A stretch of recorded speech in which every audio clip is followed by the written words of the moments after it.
तो yes guys, जैसा कि मैंने आपको बताया कि आज मैं बात करने वाला हूँ साउथ कोरिया की उस हाल ही की घटना के बारे में जिसने पूरी दुनिया का ध्यान अपनी ओर खींच लिया है। मैं आपको डिटेल से बताऊंगा कि प्रेसिडेंट यून सुक योल के ऊपर क्या आरोप लगे हैं, उन्होंने मार्शल लॉ क्यों लागू किया, इसे लेकर लोगों का क्या रिएक्शन आया है, पॉलिटिकल प्रभाव क्या पड़ा है दुनिया के ऊपर, सोशल प्रभाव क्या पड़ा है और इंटरनेशनल जो भी प्रभाव रहा है, इन सारी चीजों के ऊपर डिटेल से बात करेंगे। तो वीडियो को लास्ट तक जरूर देखिएगा। अगर आपको वीडियो पसंद आती तो वीडियो को लाइक कर देना, चैनल को सब्सक्राइब कर देना। 3 दिसंबर 2024 ये जो डेट है वो साउथ कोरिया की हिस्ट्री में एक इम्पोर्टेंट मोड़ बनकर रह गई है। उस रात जब प्रेसिडेंट यून सुक योल ने अचानक मार्शल लॉ को घोषित कर दिया था या फिर मार्शल लॉ को डिक्लेयर कर दिया था। गाइस, ये जो डिसीजन था ना केवल अनएक्सपेक्टेड था और ये सवाल भी खड़ा करता है कि आखिर एक डेमोक्रेटिक कंट्री ने ऐसा कदम क्यों उठाया। जो प्रेसिडेंट यून है उन्होंने इसे एंटी स्टेट फोर्स से देश की सुरक्षा के लिए बहुत ज्यादा जरूरी बताया। उन्होंने ये कहा कि जो भी अपोजिशन पार्टीज हैं उनके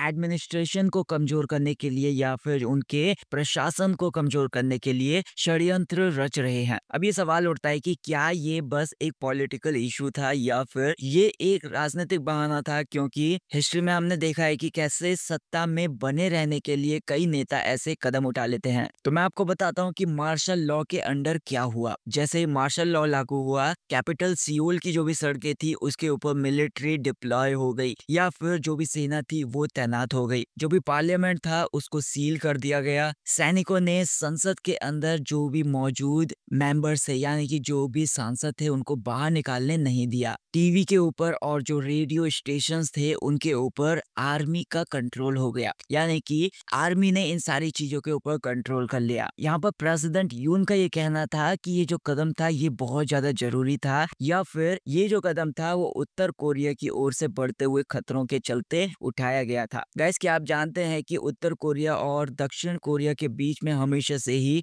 तनाव से भरे हुए रिश्ते रहे हैं, लेकिन क्या रियल में ये खतरा इतना बड़ा था या फिर ये केवल प्रेसिडेंट का सत्ता बचाने का तरीका था। मार्शल लॉ की घोषणा के कुछ घंटों के अंदर ही पूरे देश में विरोध प्रदर्शन शुरू हो गए। सियोल की सड़कों पर लाखों लोग उतर कर आ गए और ऐसे कुछ स्लोगन्स थे, ऐसे कुछ नारे थे, वो पूरी सड़कों पर गूंजने लगे या फिर हर जगह गूंजने लगे, जैसे कि रिपेल मार्शल लॉ यानी कि मार्शल लॉ को वापस लो, डाउन विद डिक्टेटरशिप यानी कि डिक्टेटरशिप नहीं चलेगी या फिर तानाशाही नहीं चलेगी। ऐसे जो नारे थे वो हर जगह गूंजने लगे। जो भी यूनिवर्सिटीज के स्टूडेंट्स थे, मजदूर थे, यहाँ तक कि कुछ गवर्नमेंट एम्प्लॉयज भी यानी कि जो सरकारी कर्मचारी होते हैं वे भी इस आंदोलन में शामिल हो गए। यहाँ पर एक बात बहुत ज्यादा ध्यान से समझने वाली है कि जो साउथ कोरिया का समाज है वो लोकतंत्र के प्रति कितना सेंसिटिव है या फिर लोकतंत्र के प्रति कितना अवेयर है। उनके लिए ये केवल एक पॉलिटिकल इशू नहीं था बल्कि ये उनके अधिकारों को लेकर मामला था या फिर उनकी स्वतंत्रता को लेकर मामला था। जो भी अपोजिशन पार्टीज थी उन्होंने तुरंत इमरजेंसी सेशंस बुलाए और मार्शल लॉ के खिलाफ वोटिंग भी शुरू की। अब पार्लियामेंट ने इसे अनकॉन्स्टिट्यूशनल डिक्लेयर कर दिया और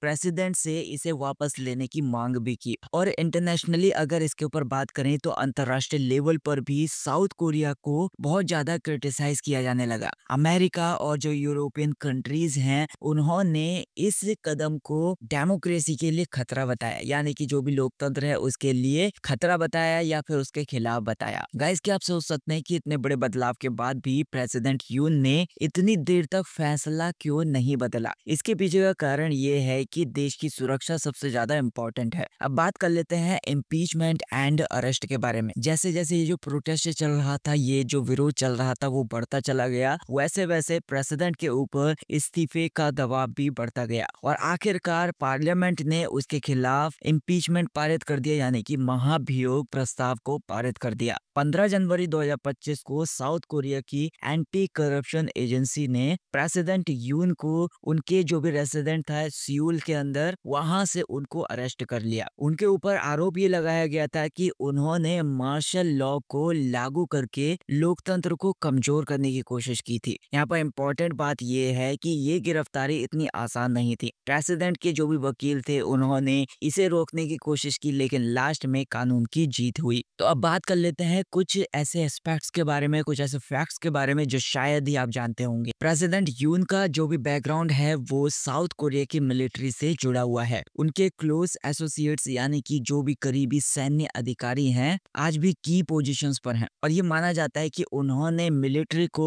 अपने पॉलिटिकल एजेंडा के लिए यूज किया। मार्शल लॉ के दौरान कई ऐसे जर्नलिस्ट थे, उनको गिरफ्तार किया गया और सोशल मीडिया प्लेटफॉर्म्स पर भी सेंसरशिप लगाई गई। चाइना और रूस इस मामले को लेकर शांत हो गए, जबकि अमेरिका और जापान ने इसे कड़े नजरिए से देखा। अब साउथ कोरिया में जो भी इनस्टेबिलिटी थी उसका असर पूरे एशिया पैसिफिक रीजन पर पड़ सकता था। तो इस घटना से हमें ये सीख मिलती है कि जनता की जो आवाज होती है वो सबसे बड़ी ताकत होती है। अगर लोग जागरूक और यूनाइटेड हो जाएं यानी कि संगठित हो जाएं तो वे किसी भी सत्तावादी कदम का विरोध कर सकते हैं। साउथ कोरिया की जो पार्लियामेंट है और जुडिशरी है उसने ये दिखा दिया कि डेमोक्रेटिक इंस्टीट्यूशंस कैसे एक तानाशाही टेंडेंसी को रोक सकती है। ग्लोबल कम्युनिटी की नजरें हमेशा ऐसे मामलों पर होती हैं और इंटरनेशनल प्रेशर का भी बहुत बड़ा असर पड़ता है। तो गाइस इस टॉपिक के ऊपर आपकी जो राय है वो बहुत ज्यादा मैटर करती है। तो आपका क्या मानना है कि अगर आपके देश में ऐसा कुछ हो जाए तो आप क्या कदम उठाएंगे? क्या साउथ कोरिया की जो जनता थी उसने सही किया कि उन्होंने तुरंत विरोध किया या उन्हें इंतजार करना चाहिए था? आपका क्या मानना है इस चीज के ऊपर मुझे कमेंट सेक्शन में बताइएगा। अगर वीडियो पसंद आई तो वीडियो को लाइक कर देना, चैनल को सब्सक्राइब कर देना। Thank you so much for watching this video.